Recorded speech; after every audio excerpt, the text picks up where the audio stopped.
Police line में mock drill किया गया है, क्या क्या चीजों पे फोकस किया गया सर? देखिए, आप सभी को जानकारी है, आज पूरे प्रदेश में सभी जनपदों में मॉक ड्रिल किया गया, जिसमें एयर स्ट्राइक होने पर किस तरह की इमरजेंसी क्रिएट होती है और क्या क्या प्रिकॉशंस सभी को लेने होते हैं, इसी के बारे में आज यहाँ पे पुलिस लाइन में मॉक ड्रिल का आयोजन किया गया था, जिसमें हमारी फायर सर्विस की जो टीमें हैं उनके द्वारा, इसके अलावा जो CMO साहब की जो टीम है, मेडिकल जो टीम है वो, और पुलिस लाइन का जो स्टाफ, QRT, इन सभी के द्वारा, इसके अलावा जो हमारे NCC स्काउट्स और जो आमजन है उन लोगों को भी यहाँ पे बुलाया गया था, जिससे कि उनको डेमोन्स्ट्रेशन दिया जा सके, उनको बताया जा सके। तो इस तरीके से एक डिटेल में यहाँ पे आज कार्रवाई हुई थी, और सायरन का यूज कैसे होता है, सायरन की आवाज़ कैसे आती है, किस तरीके से जो पैनिक सायरन है वो बजाया जाता है, और उसके बाद में क्या ड्रिल अडॉप्ट की जाती है, ये सारी चीज़ों को करते हुए आज पहले यहाँ पे सायरन बजाया गया, उसके बाद फिर उसके जो इमरजेंसी है उसको शो करते हुए, और पहले फायर फाइटिंग की जो व्यवस्था है वो की गई थी। इसके अलावा अगर कहीं इस तरह की जो घटना होती है तो उसमें कोई बिल्डिंग में आदमी फंस जाता है तो उसको कैसे कैजुअलिटी है उसको वहाँ से निकाल के और उसको कैसे उसको हॉस्पिटल पहुँचाया जाता है, इसकी जांच पर वो कार्रवाई की गई थी। उसके बाद में घरों में आग जलने की जो घटना हो जाती है तो उस पर किस तरीके से उसको आग बुझाई जाती है, चाहे वो गैस सिलेंडर की आग हो, चाहे वो पेट्रोल की आग हो, चाहे वो इलेक्ट्रिसिटी की आग हो, तो उसको बुझाने के जो तरीके हैं वो यहाँ पे फायर सर्विस वाले हमारे जो स्टाफ है उनके द्वारा, CFO साहब के द्वारा उसका डेमोन्स्ट्रेशन किया गया। इसके अलावा जो शासन के द्वारा जो 18 रेंजों में जो इमरजेंसी के लिए जो मल्टी व्हीकल है वो प्रोवाइड कराया गया है, तो उसके जितने भी इक्विपमेंट्स थे उन सभी का डेमोन्स्ट्रेशन भी किया गया और उनके बारे में सबको जानकारी भी दी गई। और UP 112 की जो हमारी जो गाड़ियाँ हैं उनमें क्या क्या फैसिलिटीज़ है, कैसे वो फर्स्ट एड बॉक्स उनके पास में होता है और क्या क्या चीज़ें होती है, CCTV कैमरे उनके पास में है, तो इन सभी का एक पूरा एक यहाँ पे किया गया था। और इसके साथ ही साथ जो हमारा ड्रोन कैमरा है उसका इमरजेंसी के टाइम पे हम क्या कैसे उसका यूज करेंगे, इसकी भी हम लोगों ने आज यहाँ पे डेमोन्स्ट्रेट किया गया। तो ये पूरी जो मॉक ड्रिल थी, ये कभी भी किसी तरह की कोई इमरजेंसी होती है तो उसमें हमारी जो प्रिपेयर्डनेस कैसी है, कोई घायल लोग हैं उनको कैसे एम्बुलेंस के माध्यम से हॉस्पिटल के लिए ले जाना है, कैसे ग्रीन कॉरिडोर बनाना है,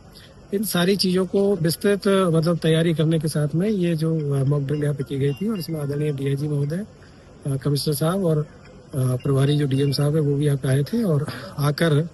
सभी लोगों ने यहाँ पे देखा। और NCC के जो हमारे बच्चे, स्काउट्स के हमारे बच्चे हैं, इन लोगों को भी यहाँ पे ट्रेन किया गया कि जरूरत पड़ने पर ये लोग कैसे सिविल डिफेंस के तौर पे सभी लोग जो काम करेंगे। और यहाँ पे बड़ी मात्रा में जो महिलाएं हैं वो भी हमारी पुलिस लाइन की महिलाएं, कुछ लोग बाहर से भी यहाँ पे आए हैं, तो उन लोगों को बताया कि घरों में किस तरीके से जो ब्लैकआउट है वो कैसे करना होता है, उसका मेजर्स क्या है। इसके अलावा जो अगर कोई इमरजेंसी होती है तो आप लोगों को किस तरीके से बिहेव करना है, अपने विंडोज को कैसे बंद करना है, अगर आगजनी होती है या कोई इस तरह की एयर स्ट्राइक होती है तो जैसे धुआं निकलता है उसको अपने आप को कैसे सेव करना है। बिल्डिंग में यदि कहीं पे कहीं एक्सप्लोजन होता है तो बिल्डिंग में किस तरीके से आप लोगों को कौन सा जो हिस्सा होता है वो इम्पोर्टेंट होता है, जहाँ पे आप छुप के और मतलब अपनी जान बचा सकते हैं। और उसके बाद में वहाँ पे जब रेस्क्यू टीम आती है तो रेस्क्यू टीम को किस तरीके से SOS जो सिग्नल है वो देना होता है। इस तरीके से सारी चीज़ों को काफ़ी मतलब बड़े विस्तार से सभी को समझाया गया और एक अभ्यास किया गया जो कि बहुत ही अच्छा रहा। सर, आज ब्लैकआउट भी होना है रात में 9:30 से 9:45 तक, उसके लिए भी सबको ब्रीफ किया गया और सभी को मतलब सब लोगों को आज दिन में मैसेज भी किया गया है। सभी जो यहाँ के स्टेक होल्डर्स हैं सभी को उनसे बातचीत भी की गई है। तो 9:30 से लेके और 9:45 मतलब 9:30 से लेके 9:45 के बीच में एक ब्लैकआउट का अभ्यास भी पूरे जो जिला मुख्यालय है यहाँ पे कराया जाएगा। और उसमें सभी से यही अनुरोध है कि उस समय किसी प्रकार का कोई पैनिक न क्रिएट करें, अपने घरों की जो बत्तियां जो बहुत जरूरी नहीं है उन सभी को बंद कर दें, विशेष तौर से जो बाहर जो जली रहती हैं पर्दे अपने बंद कर लें, खिड़कियां अपनी बंद कर लें, और जो इमरजेंसी सर्विसेज है वो कहीं पे इंटरप्ट ना हो इसके लिए भी बता दिया गया सब लोगों को कि उनके